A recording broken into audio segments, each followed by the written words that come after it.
Hey, everybody. Welcome to another edition of Coaching from the Couch. This is your weekly DMV sports update, and I'm your host, Seawall, getting tongue tied as I get ready to get started to give you all the latest and greatest information on the highlights in DMV sports. Thank you all for joining. If you've joined this live discussion before, you know that we have to go through several housekeeping items before we get started. To get started, this is your reminder that this is a live buoy television recording. Everything we say and do here will end up on your television screens each and every single day.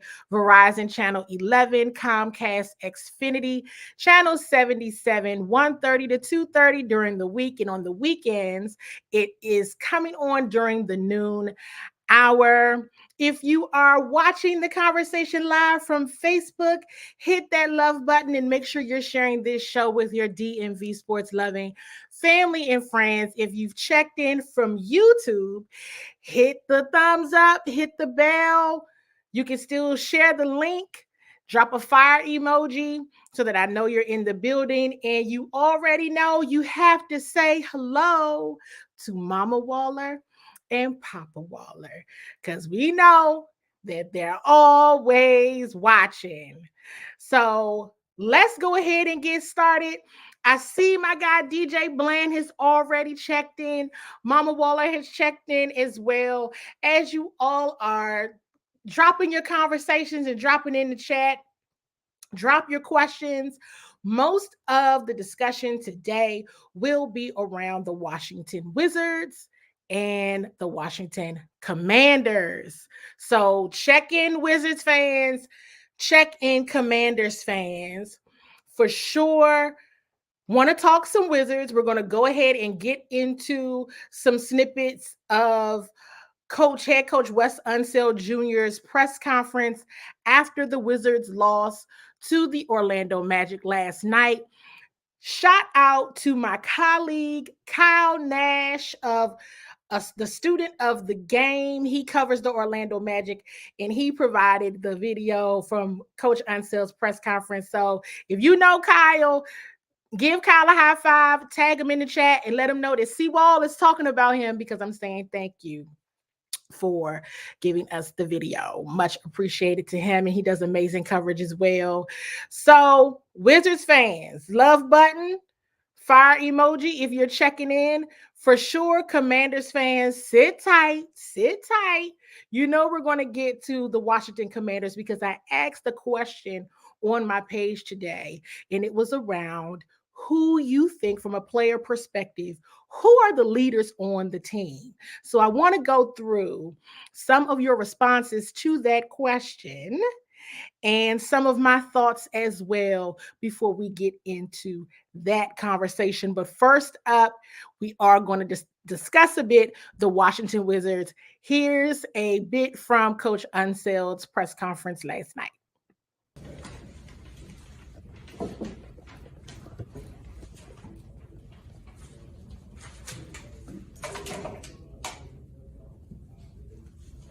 Wes, where did this one get away from you guys? Toward the end of the third quarter, beginning of the fourth, they had a run there. At half, excuse me, we were down 10, so still within striking distance. They got going from the three, obviously in the second half, but it was a stretch, so I think a minute left in that first 2-3 minutes in the fourth. What enabled them to shoot so well and at a decent volume from three tonight? I'll give them credit. I mean, they've been, playing at a high level. And, we tried to amp up the pressure a little bit, which opened up, some threes. But they move the ball. They're set and ready. We just have to, get there with a little bit more urgency. What were you happy with from your team tonight, and what were you displeased by? Well, I didn't think we had a strong defensive presence. There were some stretches, but just not enough consistency there. We talked about the paint being an issue. We did a much better job on the glass, so that's certainly a positive.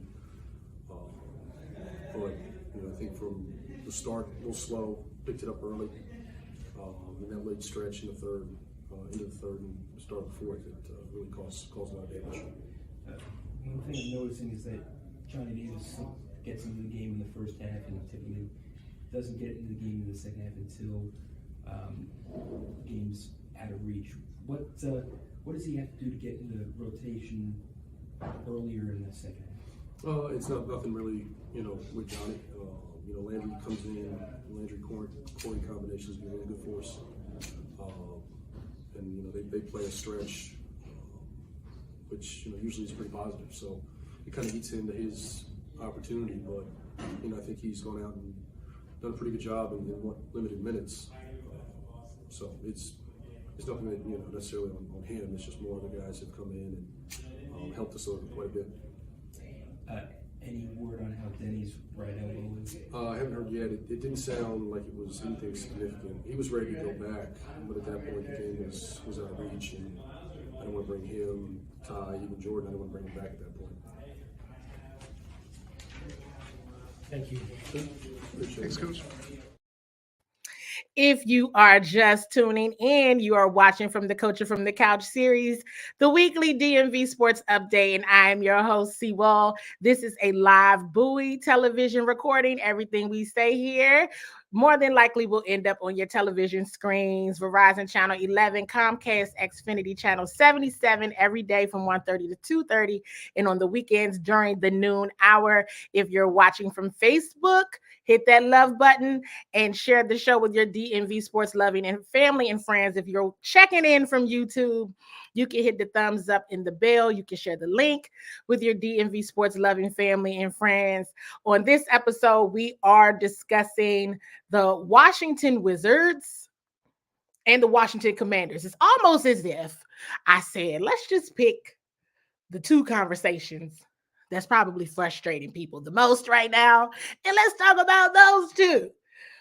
But hey, that's where I spend the most of my physical time. So absolutely, we're going to discuss those.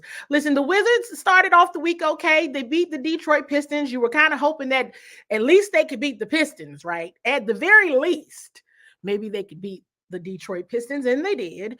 And then they turned around, and as Kyle Kuzma said, they couldn't guard a stop sign against the Orlando Magic. Hey, here's the truth of the matter, Wizards fans, and I'm going to remind you all of this every time we have a conversation about the Washington Wizards, and that is this year isn't going to be good. It's going to be bad.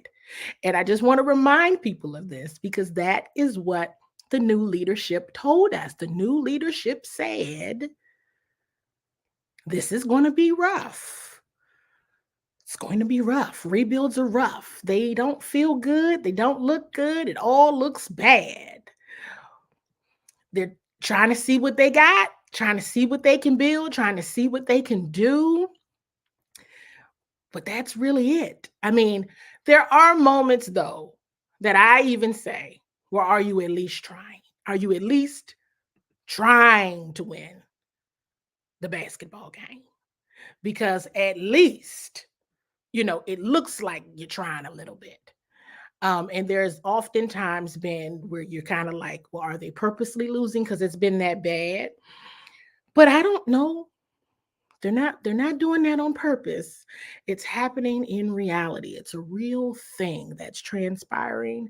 And so I remind Wizards fans of this. And the reason why I remind Wizards fans of this is because it's similar kind of potentially to then what is going into my next conversation about the Commanders and under their new ownership of rebuilds stink. Rebuilds don't feel good. Rebuilds are stressful. You lose a lot during a rebuild. And you have to see where you want to go. And the first year can be tough. It can be tough, especially when it feels like you're pretty much starting from almost scratch. That's certainly what the Washington Wizards are doing. We still got to figure out what the Commanders are going to do in terms of what the ownership has their vision and what they're really going to do with the organization moving forward. But while we're still discussing the Wizards, I would always like to come back and say, "Oh, this is a game. You know, the Wizards going to take this one." I'm going to continue to remind everybody this was going to be a hard year. I think the key here is looking at player development. How are the players developing? Is their game getting better? Are they getting stronger? We know defensively, the Wizards as a whole, none of them, it's just bad. It's not good at all. We know that the rookie Bilal Koulibaly, he has great defensive instinct, but we know he's a little nicked up. He's been dealing with a couple of injuries, minor, but still dealing with a couple of injuries here and there. And without DeLon Wright, that defensive prowess, the little bit that they had, is just not there on the court with them right now. So we know that that is an issue, is not there at all. We've known since preseason, at least they can score, at least they can shoot. Do know that, even though sometimes that's a bit off from an efficiency perspective. So while it may sound like Seawall is up here singing the same song about the Wizards, I am, because it is what it is, and that's reporting the news. And I wish I could say, oh, the outlook for this game, it's going to be this, it's going to be that. Mm-mm. At this point, we're just watching how the players develop, watching how things move along. Who knows what may happen, right? Because there's definitely some games that the Wizards lost that they should have won. Truthfully, they should have won and could have won based on what they were doing, based on how things were going, but they just couldn't finish. They just could not finish. So it's a long NBA season. And you're probably going to hear me say that speech that I just did for the duration of it. So there's that, you all. Commanders fans, where are you? Washington Commanders fans, if you all have just tuned in, you are now locked in from the Culture from the Couch series, your weekly DMV sports update. I am your host, Seawall. This is a live Bowie television recording every day on the Tizu, 1:30 to 2:30 on the weekends during the noon hour. But you are here watching it live because you want to potentially see your questions and comments end up on the screen. Do you not? So you still have time to hit the love button. You still have time to drop a fire emoji, share this show with your DMV sports loving family and friends. But the rest of this episode will for sure be about the Washington Commanders. I made it out to practice today. I made it out to Ashburn. I didn't go yesterday. I'm normally there all throughout the week, but I was from the traveling, was having some back problems. If I'm being real honest, transparency is key. So I was not present. But I am absolutely here today and was there earlier today. I asked a question on my page, and the question was about leadership and wanting to know what people thought. Who are the leaders of the team? And if you know somebody that commented on that post or would like to be involved in this discussion, you might want to tag them in. Because if you miss that conversation, drop it in the chat now. Who you think the leaders are, the players from the player side, who you believe the leaders are on the Washington Commanders team. Now, while you all are dropping your opinions and what you think in terms of who the leaders are, because I feel like this is going to be a good conversation. I really wanted to know. Let me drop some of the responses that came back on the post. John Adams says Terry McLaurin. He is one. Everyone else is expendable. Okay. Because I tried to get a couple of comments of what people said. Didn't get all of them. William Collins says Jay Allen. I'm assuming that's Jonathan Allen. Okay. Erias Wright says Terry. and Jonathan Allen. So we got a lot of Terrys and Jonathan Allens came through. D'Angelo Pope says 17, 93, 29, 31. So 17 is Terry McLaurin, 93 is Jonathan Allen, 29 is Kendall Fuller, 31 is Cameron Curl. Okay. Let's see. James Roundtree, who I believe is watching the show live this evening, said, no, I'm questioning everything at this point. And then I saw, James, your comment that says, and everyone. Okay. So he says no. His answer is no. Jeannie O. White says, definitely Terry. So it's a lot of advocacy here for Terry McLaurin being a leader on the team. Jason Chandler says, both Terry and Jonathan seem to have taken their leadership hats off. They have no fire left. Neither of them is playing very well either. So I take it that Jason, he said, okay, maybe it used to be Terry and Jonathan, but it's not Terry and Jonathan anymore, in his opinion.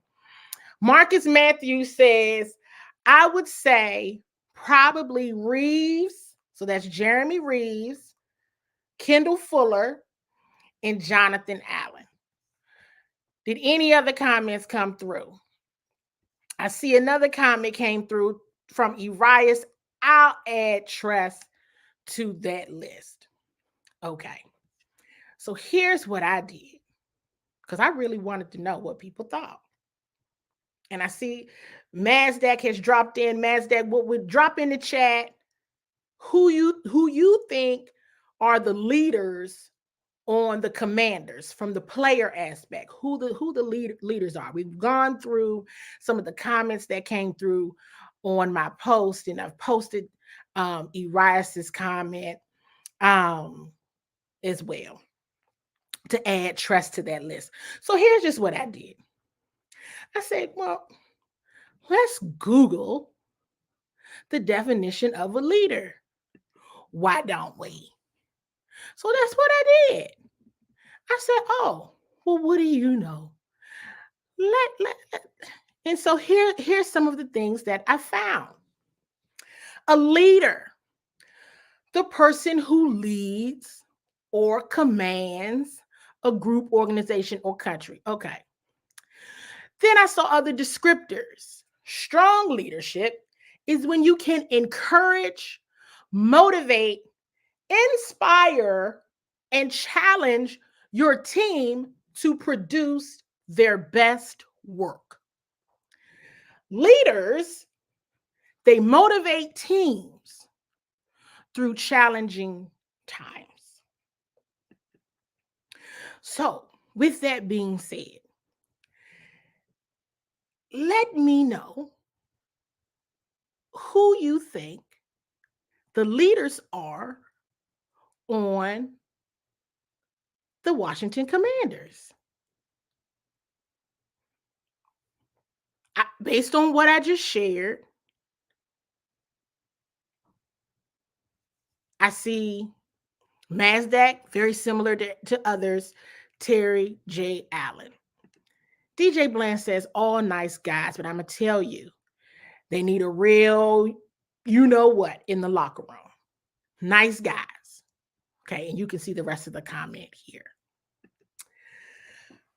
So when I think of a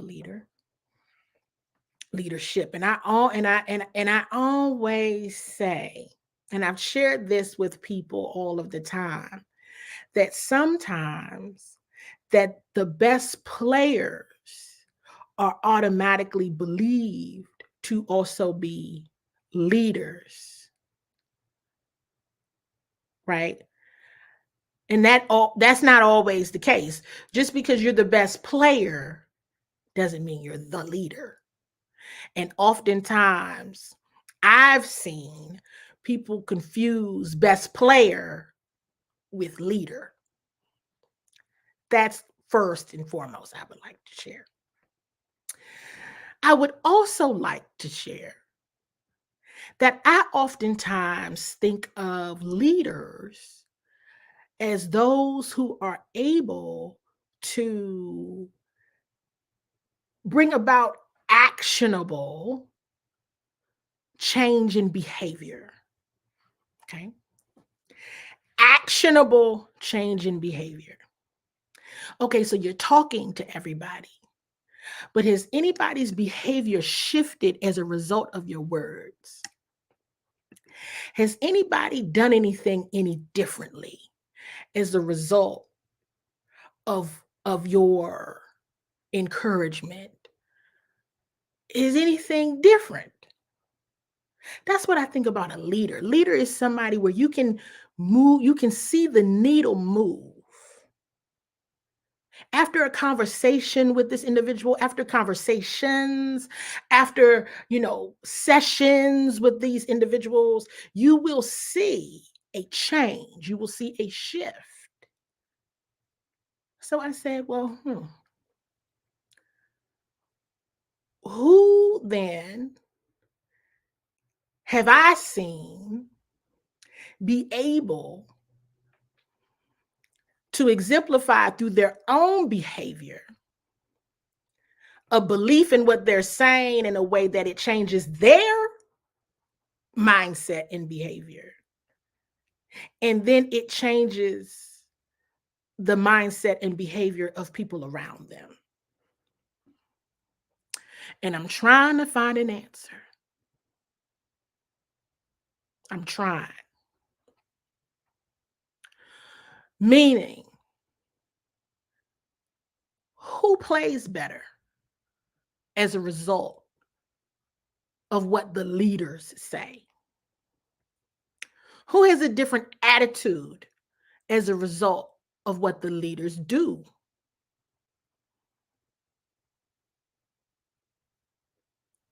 I'm still trying to get the answer. Because, see, even bad leaders, bad meaning mean, can get people to act. Now, when I say mean leaders,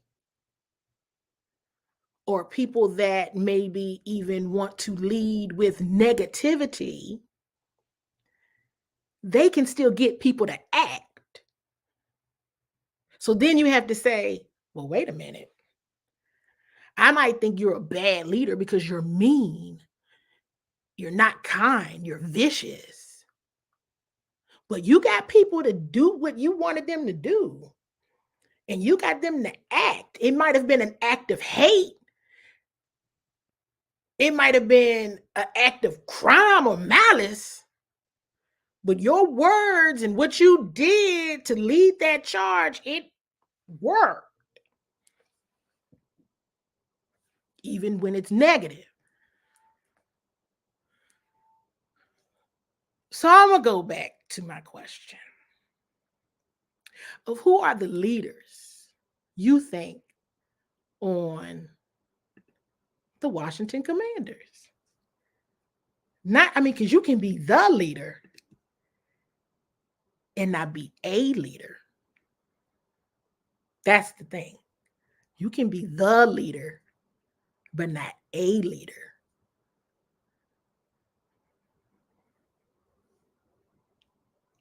That's all I'm saying, is to reflect on those things. And I'm going to tie it back to the new ownership group, because what do you want to be known for? This is what I said on Monday night. And if you missed that show live, it's okay, because you can go back and watch it. It's always there for you to consume and get the content and the information, because I'm always sharing information. Love button, fire emoji. If you always come, if once you listen and tune into this show, you've learned something or you got something new out of it. I said to myself, they have to define who they want to be and what they want to be known for. And who are the players? We get on these coaches. We get on coaches, and y'all know I will give the smoke to coaches. But I also have to be fair and objective in giving it to the players as well. Jonathan Allen actually helped me realize that. He said, you can't, he said in the presser, He said, you can't blame one without the other. They kind of go together. It's 50-50. You got to go together. Can't do one without the other. So I said, while we are looking to the future, and you all know I've been saying for a long time, I've been telling you all since Super Bowl week that the change in coach was going to come. More than likely after the season. Love button, fire emoji. If you've been watching since then and know, Seawall said the coaching changes are coming. It's not a matter of if, it's a matter of when. Okay, all right. But what are the types of players? Who do you want? Who do you want that's going to be able to motivate, inspire, and encourage in a way that translates to actionable, positive change? Or just actionable change? Because I gave an example earlier of, hey, that's change, but that was negative. But you still want people to be able to hear your voice, see your leadership by example. Watch what I tell you all, the great Rich Tandler taught me. Well, don't even listen to what they say, watch what they do. Okay, so who can do both? Listen to what you say and watch what you do and say, hey, let me be better. Let me do better. Let me do this thing because, hey, I'm following the leader. Following the leader. The best player isn't always the leader.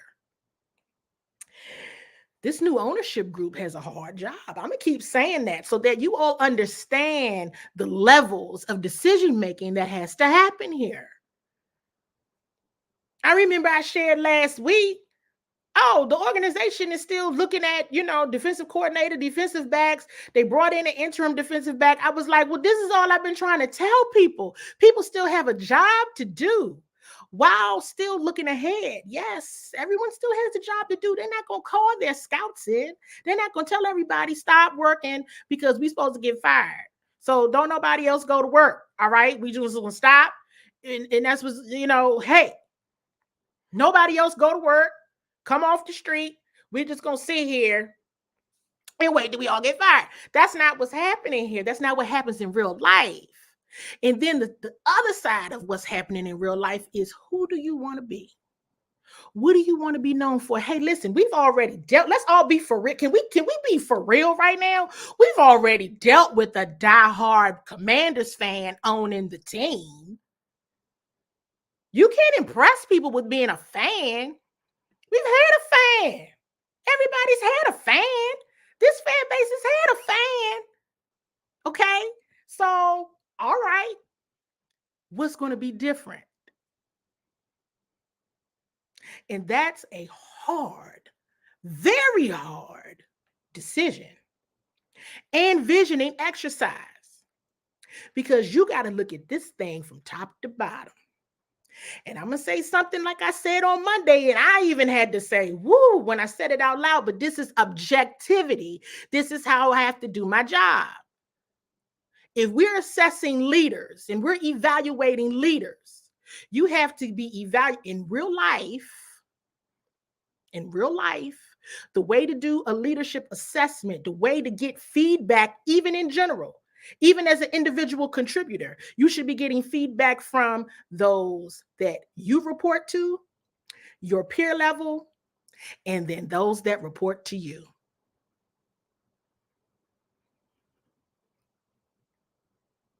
All three of those levels. You report to, your peer level, and those that report to you. It's going to be heavy. It's going to be heavy. It's going to be heavy. Because who is the person that when they turn on, everybody else turns on?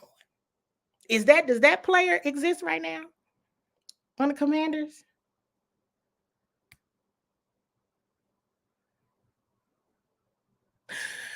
It's a lot to think about. And so I'm going to leave y'all with that. Straight up.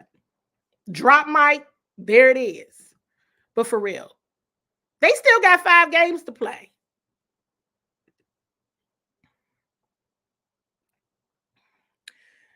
So we're going to watch them. I'll be there reporting on the game. But be thinking, but those are the things that I'm thinking about.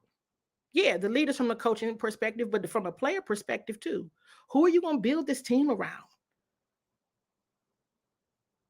Who are the voices that can actually ignite action? It's going to be key. Keep your eyes open, Commanders fans. Every week, I'm going to be dropping some things that you should be paying attention to and looking at and taking into consideration, because this is heavy duty stuff.